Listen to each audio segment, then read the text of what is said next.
في حاجه اسمها ده غالي وفي حاجه اسمها ده مكلف. عشان اعرف سعر المنتج اللي انا عايز اطلعه كام لازم افهم الفرق بين يعني ايه غالي ويعني ايه مكلف.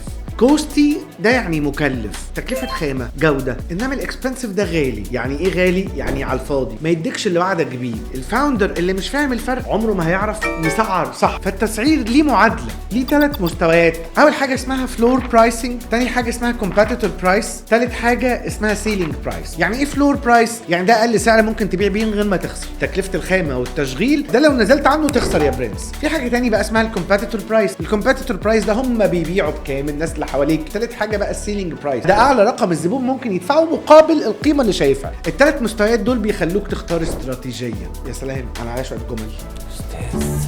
يعني الثلاث مستويات دول بيدوك بس المعرفه ان انت تختار ليك هتلعب في انهي ملعب. في 3 ملاعب، في جيم اسمه مور فور مور، في جيم اسمه سيم فور مور، في جيم ثالث خطير جدا اسمه ليس فور مور. الجيم اللي مور فور مور ده يا باشا انا هبيع لك نفس الجاكيت اللي كل الناس بتبيعه ب 1000 جنيه، انا هبيعه لك ب 2000 جنيه عشان انا الجاكيت ده هديك عليه ضمان 2 سنين، وممكن الجاكيت بتاعي محطوط عليه اللوجو بتاعي اللي هو البراند ده ليه فاليو اكتر، فانا كده بديك سعر اكتر مقابل خدمات اكتر. تاني حاجه سيم فور مور، مش ده سيم اللي هو انت زيه هو بيبيع بجنيه فانت هتبيع بجنيه. انت سيم يعني انت ان رينج، بس انا الاستراتيجيه بتاعتي انا سيم برايس از كومبيتيتورز بت اي ويل جيف يو حته مور، اللي هو بعد ما تشتري مني البرودكت هديك ضمان سنه. او الحاجه الخطيره بقى اللي هو ليس فور مور، يعني انا هديك سعر اقل وخدمات اكتر، ودي استراتيجيه قاتله لو نفذتها صح. وهو ده اللي بيرجعنا للكلام الاولاني بقى، الغالي هو اللي سعره غالي ومش بيقدم قيمه. المكلف بقى اللي هو سعره غالي اللي هو المكلف اللي متعوب عليه، اللي معمول بالمعايير الصح. فالمنتج اللي انت بتسعره اسال نفسك سؤال، هو مكلف ولا غالي؟